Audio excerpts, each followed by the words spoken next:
a haunting blend of taiko drums fading into the distant roar of piston engines. Black and white archival footage flickers, waves lapping at the shores of a vibrant Japanese city. Schoolgirls in crisp uniforms skipping hand in, soldiers in khaki snapping to attention under a clear blue sky. The camera pans up to the horizon, where a lone B-29 superfortress cuts through the clouds like a silver spectre. Cut to slow-motion close-ups.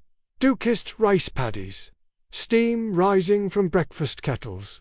A child's laughter echoing off wooden tenements. Then, abruptly, silence. A blinding flash whites out the screen. The music twists into a dissonant wail. Title card emerges in stark letters. Enola Gay. Unleashed narrator, deep, resonant voice, laced with quiet gravity, like a grandfather, recounting a family tragedy around a firelit hearth. It was a Monday morning in Hiroshima, the kind that tricks you into believing the world is kind. August 6, 1945, the air hung heavy with the scent of salt from the Seto Inland Sea, mingling with the earthy aroma of miso simmering in clay pots. At 7 a.m., the Second Army's soldiers, some 43,000 strong, marched out to the parade grounds near the Iwo Bridge, their boots thudding in rhythm as they began morning calisthenics.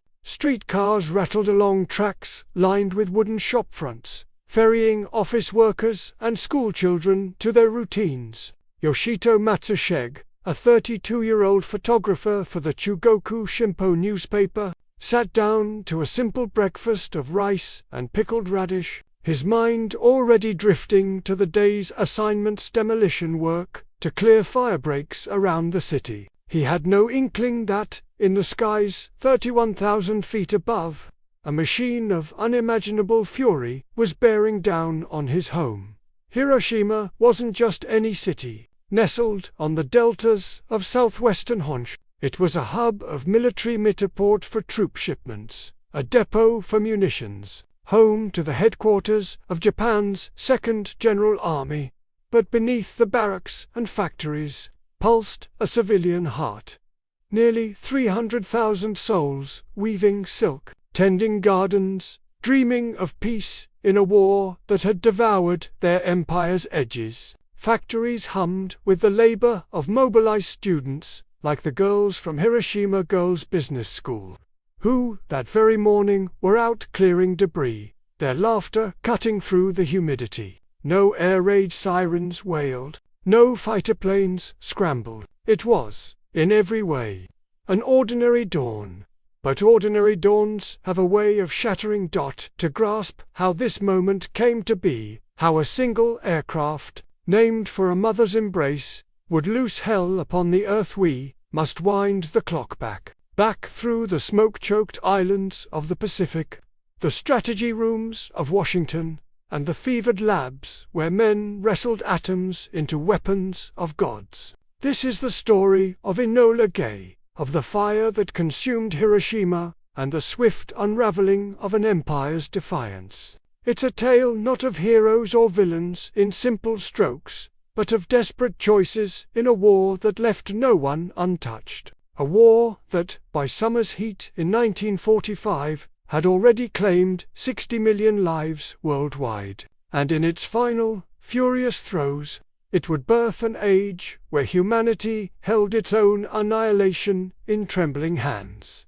Cut to grainy footage of Pearl Harbor. December 7, 1941, dive bombers scream from the sun. Torpedoes slice the harbor like knives.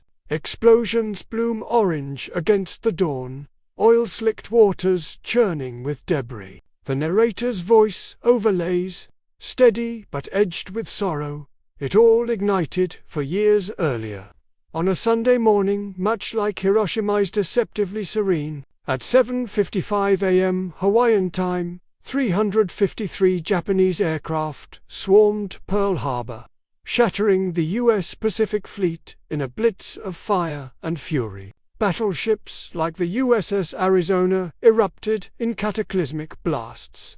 claiming 1,177 souls in an instant, their twisted hulls settling into the muck as a black pall choked the sky. Admiral Isoroku Yamamoto, the architect of the raid, had gambled on a knockout blow to cripple America's will. "I fear all we have done is to awaken a sleeping giant," he confided later to his aides.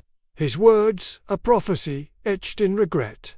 America awoke, all right, enraged, unyielding. What followed was a grinding odyssey across the Pacific, a brutal game of leapfrog from island to island, where coral atolls became charnel houses. Guadalcanal in 42, 6 months of malaria-ravaged jungle hell, where Marines and Japanese soldiers bayoneted each other in the muck under ceaseless rain. Tarawa in 43, 76 hours of carnage on a spit of sand, where 1,000 Americans died, storming beaches raked by machine gun fire, their bodies bobbing in the surf like driftwood. Iwo Jima in 45, the flag raised on Mount Suribachi, yes, but at the cost of 26,000 U.S. casualties, with Navajo code talkers whispering unbreakable messages amid the sulphurous ash.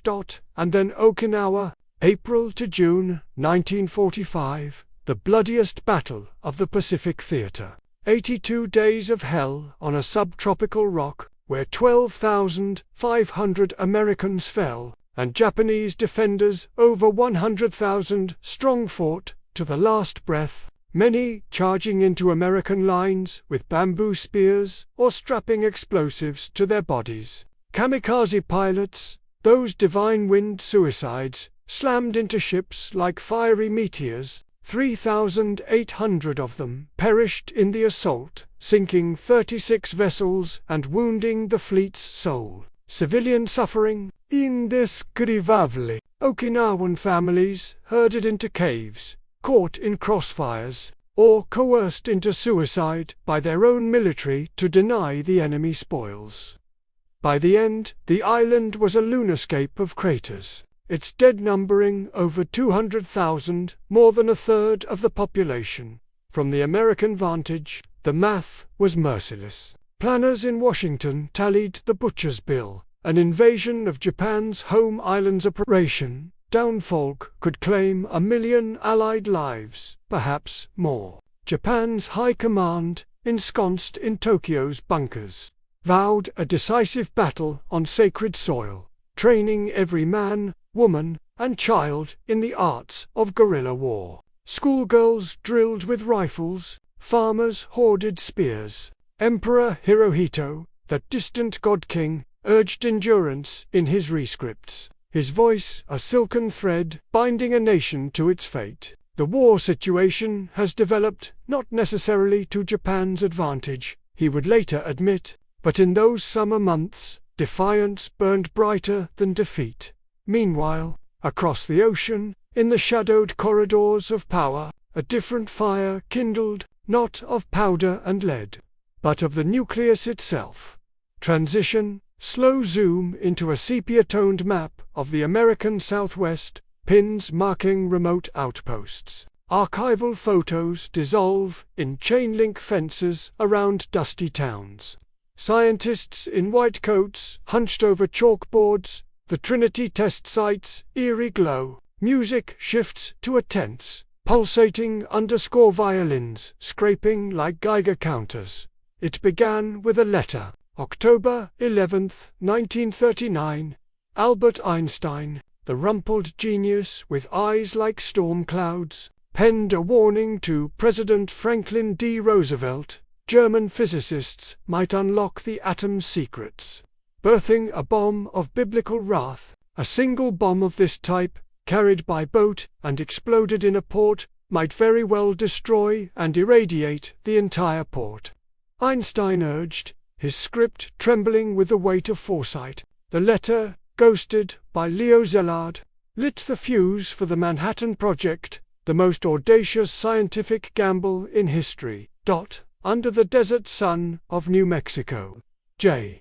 Robert Oppenheimer took the helm. Oppie, they called him, a chain-smoking polymath from the California Institute of Technology. His mind a whirlwind of Sanskrit verse and quantum mechanics. He assembled a dream team. Enrico Fermi, the Italian émigré who split the atom in a Chicago squash court. Richard Feynman, the bongo-playing prodigy cracking codes on cafeteria napkins. Niels Bohr, the Danish sage smuggling secrets past Nazi patrols. Billions poured into percent of America's wartime GDP, building secret cities from scratch. Oak Ridge, Tennessee, a sprawling forge where uranium isotopes danced in calatrons the size of barns. Hanford, Washington, reactors birthing plutonium under the watchful eyes of DuPont engineers. And Los Alamos, New Mexico, a mesotop enclave of Quonset huts and barbed wire, where physicists in Bermuda shorts debated ethics over poker games. Oppenheimer walked those dusty paths like a man haunted, quoting the Bhagavad Gita under starlit skies. Now I am become death, the destroyer of worlds. He knew the peril. The project's moral underbelly gnawed at him, spies like Klaus Fuchs leaking blueprints to Moscow.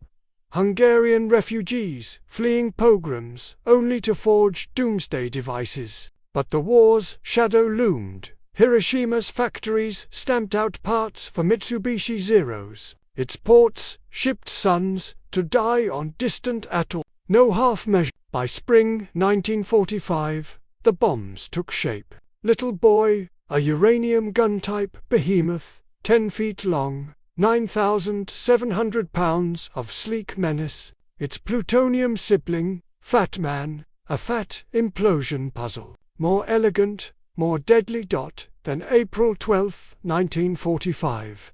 Warm spring rain pelted Warm Springs, Georgia, as FDR slumped dead over his fireside portrait. A cerebral hemorrhage, claiming the architect of the arsenal. Into the Oval Office stumbled Harry S. Truman, a haberdasher from Missouri with wire-rimmed glasses and a poker player's squint. Bespectacled and bewildered, he learned the truth over bourbon in the White House basement. America possessed a weapon that could level cities. I regard this as the greatest thing in history, Secretary of War Henry Stimson told him. But Truman's face hardened. The Pacific's toll weighed heavy. His son-in-law shipping out, friends' telegrams piling up. Japan must end this, he resolved. But how? Cut to reenactment in muted tones. Truman at a polished desk. Maps unfurled, aides murmuring. Potsdam Conference footage intercuts. Churchill's bulldog scowl. Stalin's icy stare. The Brandenburg Gate looming like a gravestone. July 17, 1945, Potsdam, Germany. The Allies' swansong summit amid the rubble of Hitler's dream. Truman, fresh from the Trinity test where Oppenheimer's gadget had bloomed a mushroom cloud over the Jornada del Muerto. Scorching sand to glass carried, the bomb's secret like a loaded revolver. We have discovered the most terrible bomb in the history of the world. He wired home, his Missouri drawl belying the chill. Stalin, sensing the shift, pledged Soviet entry against Japan by August 15. Churchill warned of invasions, carnage, 1 million dead. Perhaps, on July 26, the Potsdam Declaration dropped like a gauntlet. Broadcast worldwide, it thundered. The alternative for Japan is prompt and utter destruction. No mention of the bomb yet. Tokyo's reply, Makasatsua, cryptic, not worthy of comment, interpreted as defiance. Hirohito's advisors splintered. War Minister Korechika Anami bayed for blood, urging a homeland apocalypse. Foreign Minister Shigenori Togo whispered of mediation through Moscow. The emperor, ethereal in his silk robes, pondered in the imperial palace's shadowed gardens, chrysanthemums wilting under summer's blaze. He had urged peace since June, but the military's grip held fast. Truman's hand trembled, but not with doubt. Invasion loomed, Operation Olympic in November. Coronet in March, 46. Projections, 500,000 to 1 million casualties. Beaches awash in gore. Stimson argued for a demonstration blast over an unpopulated bay. Admiral Leahy, Truman's old Navy chief, decried bombing civilians as barbarism, but Burns, the savvy Secretary of State, pressed hard. Drop it on a city. Shock them into submission. Spare Tokyo too many non-combatants, too symbolically charged. Hiroshima, perfect, untouched by prior raids, its topography, a natural bowl for the blast's embrace. Kakura and Nagata on deck. July 25. Truman scrawled the order. Release when ready, but not before August 3rd. It is a terrible responsibility, he confided to his diary that night, the weight pressing like lead. Oppenheimer, back at Los Alamos, wired approval. Little boy shipped to Tinian aboard the USS Indianapolis, soon after by a Japanese sub's torpedo. 880 sailors lost to sharks in the Philippine Sea. On the far side of the world, preparations mirrored the dread.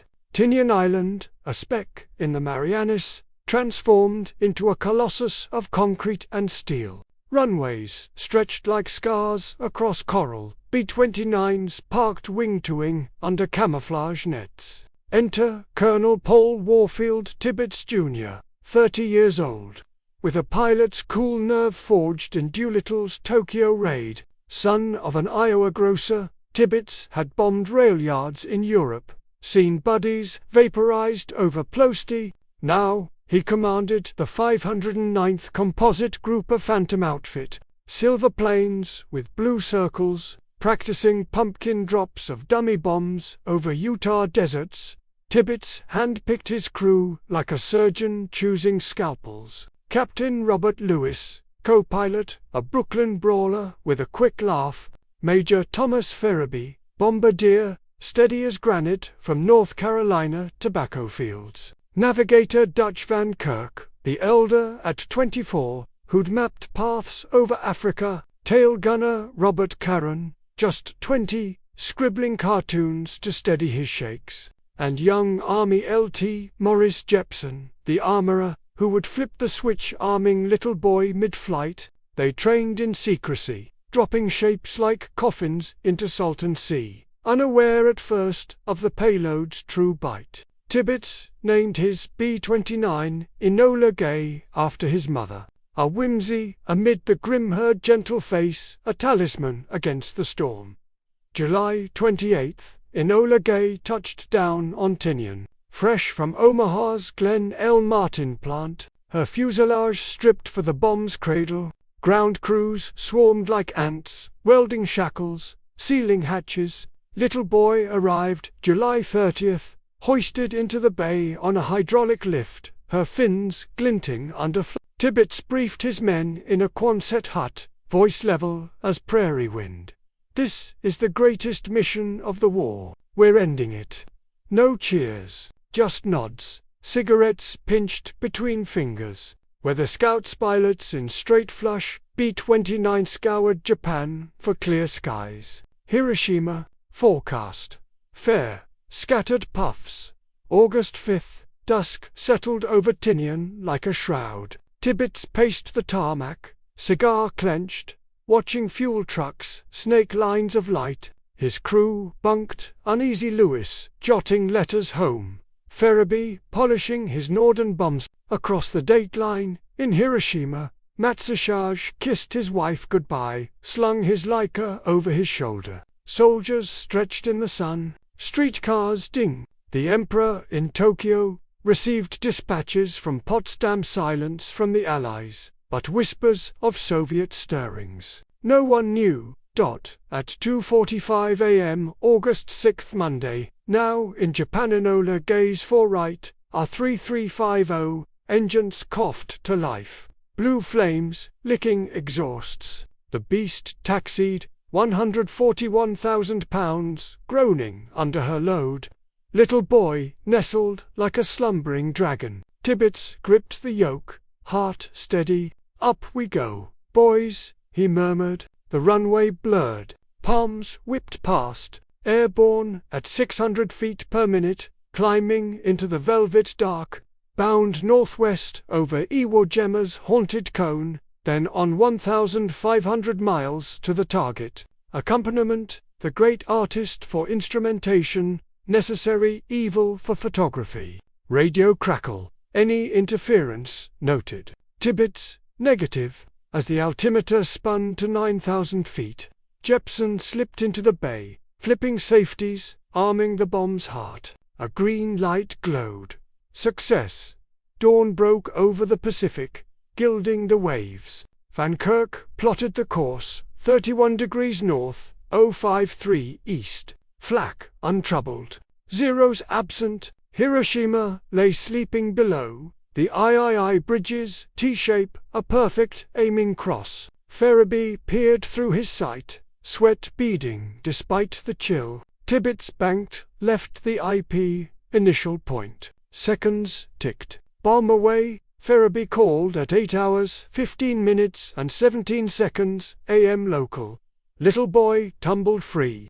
Fins slicing air, fuses worry. 43 seconds to impact. What happened next, ... would scar the soul of mankind. But as the Enola Gay banked hard right, engines thundering in escape, Tibbets glanced back, a flash brighter than 1,000 suns. The city vanished in a roiling cauldron. My God, Lewis breathed from the co-pilot's seat. Tibbets' voice like iron. That's it. We've done it. The shockwave hit 11 miles out, rocking the plane like a gale. Instruments danced wild. Below, Hiroshima awoke to apocalypse, Enola Gay's contrails etching the sky like accusatory fingers, then cutting to ground level. A streetcar frozen mid-clang, passengers mid-sip from thermos, birds wheel in panic. Then, the bloom, a column of fire erupting from the hypocenter, the Ioi bridge vaporized in an instant. Superimposed, ghostly overlays of human silhouettes etched into concrete shadows where flesh once stood. The music is a low, keening dirge, strings weeping over the crackle of flames. Title card, Part 2, The Fire That Ate the Sky. Narrator voice, dropping to a hushed reverence. Like whispering in a cathedral of bones, each word weighted with the ash of memory. 43 seconds. That's all the time Hiroshima had left. From the bomb's release at 31,000 feet to its detonation 1,900 feet above Shima Surgical Hospital, the chosen ground zero, picked for its density of souls and structures, those seconds stretched like eternity's cruel jest. Little boy, that 9,700-pound uranium spear hurtled downward, its barometric fuse igniting at 2,000 feet.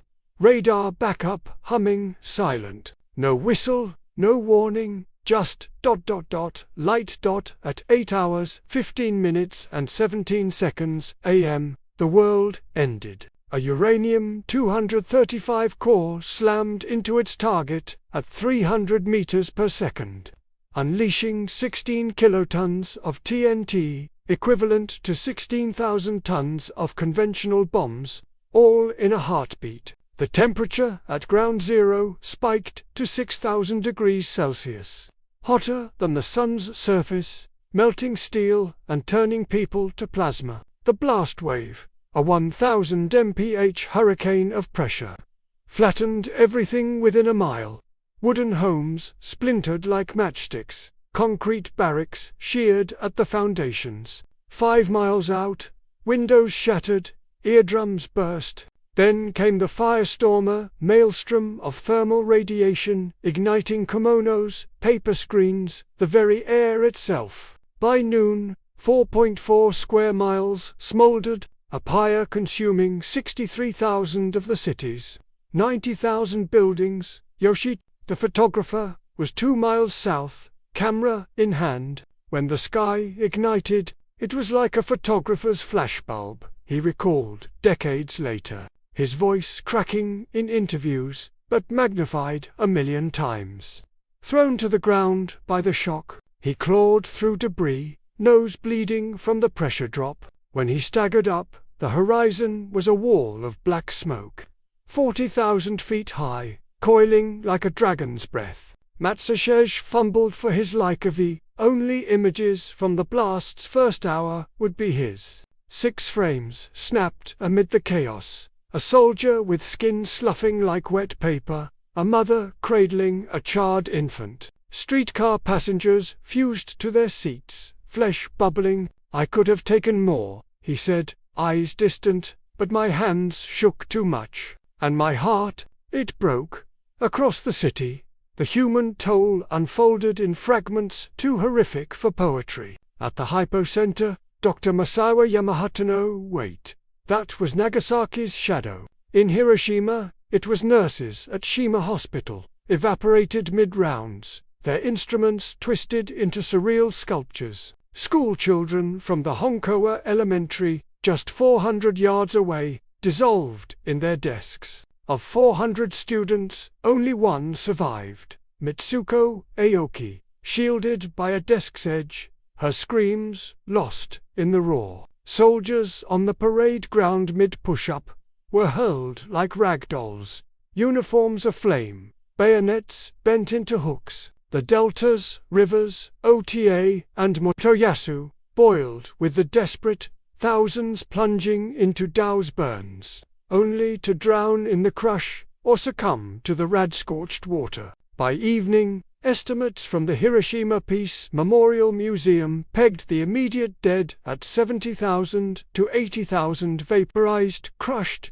incinerated. The wounded, another 70,000, their bodies a canvas of third-degree burns. Glass shrapnel embedded like cruel tattoos, gradations, invisible venom already gnawing at cells. But numbers, cold as they are, fail the senses. Imagine the smell, charred flesh mingled with ionized ozone, like lightning striking a slaughterhouse. The sounds, a symphony of wails high and keening, from the maimed, guttural, from the gutted, punctuated by the groan of collapsing timbers and the pop of eyeballs bursting in sockets. Aizu Nomura, a 13-year-old mobilized for demolition work, hid under a truck when the light came. People were running, skin hanging from their arms like sleeves, he told oral historians in the 1980s. A woman held her baby's arm, nothing else left. "Give me water," they begged, but our tongues swelled, throats like sandpaper. Nomura wandered for days, scavenging rice from the ruins, watching maggots hatch in open wounds before infection claimed the weak. From the Enola Gay, 11 miles distant, the crew witnessed their handiwork in detached awe. Captain Lewis, peering from the cockpit, jotted in the log, a column of smoke 20,000 feet, boiling at the base like a nest of broken beehives. Tibbets circled once, twice, the plane buffered by updrafts hot as a forge. No flak, no pursuit, just silence on the radio, then a faint crackle from Tokyo. Confusion, not comprehension. "Mission successful," Tibbets reported to Tinian, voice steady as he banked for home. They landed at 2:58 p.m., greeted by Oppenheimer's proxy, General Thomas Farrell, who pumped Tibbets' hand. "What a wonderful thing." Tibbets, ever the soldier, nodded. But in his bunk that night, sleep evaded him, the flash replaying behind closed lids. "I sleep fine," he'd insist in later years. But his eyes betrayed the liar flicker of that man-made dawn. News of the strike raced westward, a whisper turning to thunder. In Washington, at 4 p.m. Eastern Midnight, in Hiroshima, Truman gathered reporters on the Augusta, his yacht slicing toward home waters. 16 hours ago, an American airplane dropped one bomb on Hiroshima, he announced, face a mask of resolve, and destroyed its usefulness to the enemy. No details of the atomic nature yet, but the words hung heavy. It is an atomic bomb. It is a harnessing of the basic power of the universe. The world reeled. Einstein, reading the headlines in Princeton, wept. If only I had known, I would have become a watchmaker. Churchill, in London, called it the Second Battle of Britain, deliverance. But at what cost? Stalin, in the Kremlin, fumed. His spies had warned of the bomb, but not its swift debut. Dawn broke on denial. At Imperial General Headquarters, officers pored over garbled reports. A new weapon, perhaps a massive conventional raid. Prime Minister Kantaro Suzuki, the elder statesman with a sailor's stoop, convened the Supreme War Council at 10 a.m. An enemy bomb has fallen on Hiroshima, read the dispatch, causing enormous damage. Enormous, understatement carved in understatement. Recon flights were scrambled P-1. Why France's bombers dodging American patrols, but clouds of fallout obscured the truth. Emperor Hirohito, informed mid-morning in his private study, paled beneath his wire-rimmed glasses. Such a formidable weapon, he murmured to Grand Chamberlain Hisanori Fujita, must be confronted with utmost gravity. But gravity pulled uneven. War Minister Anami, hawkish and unyielding, dismissed it as a one-off. America cannot have many, while Navy Minister Mitch, scarred by Midway's ghosts, urged probing for peace. The cabinet splintered, Makasatsu's echo still ringing from Potsdam. No public alert. Civilians in other cities carried on, oblivious. Meanwhile, in Hiroshima, the living envied the dead. By afternoon, black rain, radioactive slurry, from the condensing cloud, pattered down, staining roofs like ink from a ruptured soul. Survivors, the Hibakusha, staggered toward the hills, a human tide of the burned and blind. Sadako Kurihara, a poetess in her 30s, clawed from her collapsed home, scalp seared bare. The air was filled with the smell of burnt flesh, and the streets were covered with bodies. She penned her witness in fragments, one haiku etching the horror, heaven's wrath, in a flash of light. The city is no more. Doctors, those who remained, improvised with sake for anesthesia, boiled river water for bandages contaminated, dooming more. Infections bloomed, gas gangrene, dysentery, the atomic plague of white cell collapse. By week's end, another 20,000 perished in makeshift aid stations, their groans a dirge under the moon. The world beyond Japan stirred with ripples. In London, BBC broadcasts crackled the news, a bomb of unprecedented power. Neutrals, like Sweden, tallied the ethics war crime or necessary evil. In the US, papers blared atomic fury, with artists' renderings of the mushroom, but censors blacked out casualty counts. On Tinian, the 509th prepped the next boxcar. Another silver B-29, loaded with Fat Man for Kokura. Weather held, Truman's cable from Potsdam, target as ordered. But fate, that capricious editor, had other scripts. August 7th blurred into 8, a limbo of fallout. Tokyo's censors clamped. Hiroshima blacked from maps, its fate a state secret. Hirohito summoned his advisers to the imperial palace, the air thick with incense and indecision. We must bear the unbearable, he hinted.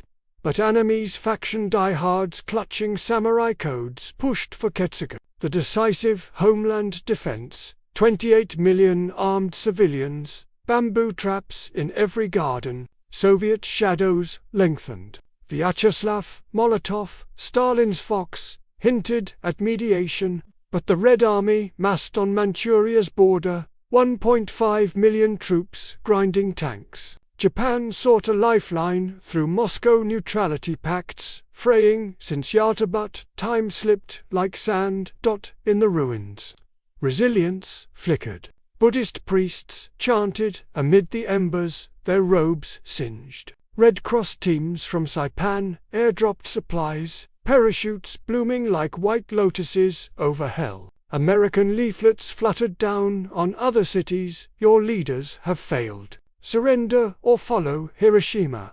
But in the delta's cradle, Hibakusha formed ant-like chains, passing buckets against the blaze. Keiji Nakazawa, a boy of 6, lost his mother to the flash. He'd later channel the grief into barefoot manga pages, alive with the unvarnished.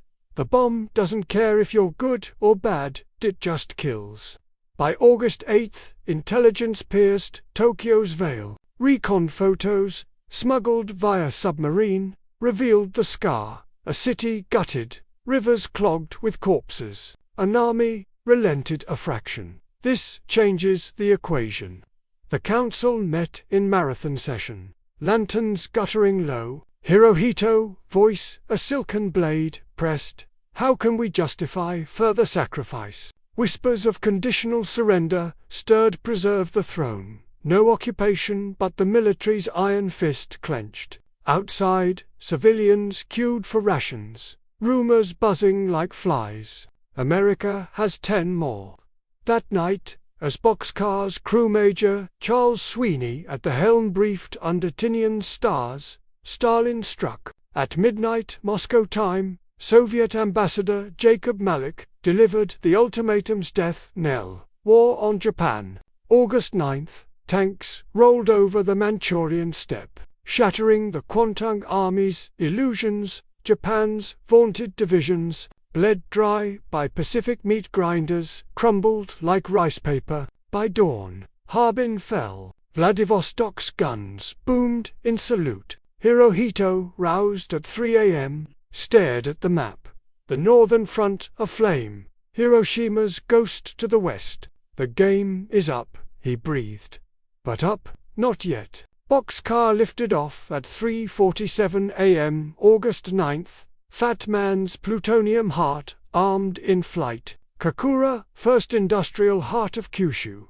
But clouds veiled the target, winds shearing visibility. Sweeney circled, fuel bleeding, frustration mounting. Visual only. The order rang: no radar drops, lest the implosion tamper. 45 minutes burned. Still fog. Too far, tanks low, Nagasaki. Clear skies beckoned 150 miles south. A port city of 240,000, Mitsubishi shipyards churning destroyers. At 11:01 a.m., over the Urakami Valley, Ferebee's counterpart, Kermit Behon, sighted the cathedral spire. Bomb away. Fat Man plunged, detonating at 1,650 feet, another 21 kilotons, the valley channeling the blast like a bell. 40,000 dead in the instant, the total toll climbing to 74,000 by year's end. Boxcar limped home on fumes, landing with 7 minutes reserve. Sweeney, debriefing, we hit the secondary. But God, the smoke. Nagasaki's fire joined Hiroshima's echo, a stereo of annihilation. In Tokyo, the double blow landed like hammer falls. An army, face ashen, conceded. Even gods tremble. The emperor, in seclusion, composed his rescript through tears ink, blurring on vellum. August 10th, 11 a.m. Japan sued for peace via Switzerland and Sweden. Terms echoing Potsdam but pleading for the throne's sanctity. Truman, in the White House, consulted Stimson, unconditional or nothing. Cables flew. Tokyo agonized. Assassination plots, Simmeryong officers vowing coup, blades hidden in obi sashes. Hirohito broke the deadlock. August 14th, 11 a.m. The Imperial Conference, a chamber of sweat and shadows. An army argued for one last stand. The emperor rose, frail but unyielding. I cannot bear to see my people crushed further, he declared, voice quavering yet resolute. We must bow to the inevitable. Silence, then bows deep, defeated. The broadcast script penned, we have resolved to pave the way for a grand peace for all generations. At noon, August 15th, radios crackled nationwide. Hirohito's voice recorded, ethereal, shattered the myth. The war has lasted nearly 4 years. Despite the best that has been done by everyone, the war situation has developed not necessarily to Japan's advantage. Civilians wept in streets. Soldiers smashed rifles in rage. In Okinawa's caves, holdouts heard and charged the sea. Tokyo's streets emptied, a nation gut-punched. Surrender followed swiftly formal aboard the USS Missouri. September 2nd, pens scratching on bayonets' shadows. But the fire's legacy, a half-century of treaties, a nuclear taboo etched in uranium scars. Hiroshima and Nagasaki, 200,000 souls gone, countless more shadowed by cancer's creep. Oppenheimer, watching the end, quoted scripture again, all is ash. Yet, in the delta's regrown gardens, Hibakusha like Matsushige taught, from the ashes, peace or repeat the hell. The Enola Gay, mothballed in a Smithsonian hangar, whispers still, was it swift salvation, or original sin? The screen holds on a single, lingering shot, the USS Missouri's deck, at anchor in Tokyo Bay. September 2nd, 1945. Waves lapped gently against the hull, a deceptive calm after the storm. Archival footage rolls, Japanese envoys in crisp uniforms, faces etched with quiet resignation, ascending the gangway under a forest of Allied flags snapping in the breeze. General Douglas MacArthur, pipe clenched in his teeth, stands tall in khaki, his voice booming over the scratchy microphone. Records, Nagasaki, added 70,000. The valley's folds, amplifying the reaper's yield. Gradation's long shadow crept, leukemias spiking in 46. Cancers blooming like late cherry blossoms through the 50s. Yet, from the char rose tendrils of green, survivors, those unkillable souls, banded in Kumai neighborhood cooperatives, rebuilding with scavenged tin and sheer will. Women like Shigeko Miura, a 19-year-old clerk, vaporized edge. Bartered black market rice for nails, hammering beams under autumn rains. We had no choice, she recalled in a 1970 oral history, her laugh brittle as dried leaves. The dead don't build. The living must. Buddhist monks from Koyasan led funerals en masse, chanting sutras over mass graves where unidentified bones mingled like puzzle pieces. The Red Cross, Swiss chapters, neutral as ever, shipped quinine and canned milk. Jesuit priests in Nagasaki, that Catholic enclave, 12,000 strong, pre-bombard ministered last rites in Urakami's vaulted ruins. Father Zenshiro Suboi, surviving the hypocenter to ordain a generation of peacemakers. America's gaze turned inward. The bomb's genie, reluctant in its bottle. Truman, back in the White House, touted the strikes as the greatest scientific gamble in history. Sparing 1 million lives from downfalls, more projections from the Joint Chiefs, etched in declassified memos. But whispers grew. Admiral Leahy, in his memoirs, decried it, of no material assistance to victory. Japan already cracked by blockade and fire raids. Stimson, in Harper's 1947, agonized, the face of war is its true face, but necessary.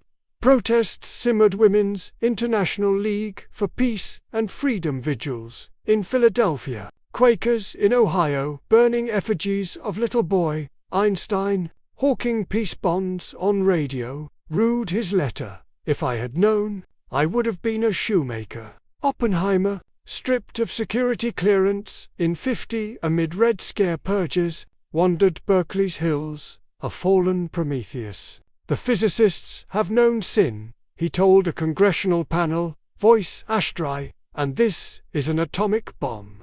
Japan, under SCAP's velvet glove, democratized at warp speed. The 1947 Constitution penned by MacArthur's ghostwriters in a weak ennobled peace. Article 9, renouncing war, a sword sheathed forever. Land reforms shattered the daimyo legacy, parceling estates to tenant farmers. Zaibatsu cartels like Mitsubishi dissolved. Their shipyards turned to Toyotas and transistors. Women voted for the first time in 46, kimonos traded for pearls. Education purged militarism, textbooks swapping Bushido for baseball. But scars lingered. Black markets thrived in Shinjuku's alleys.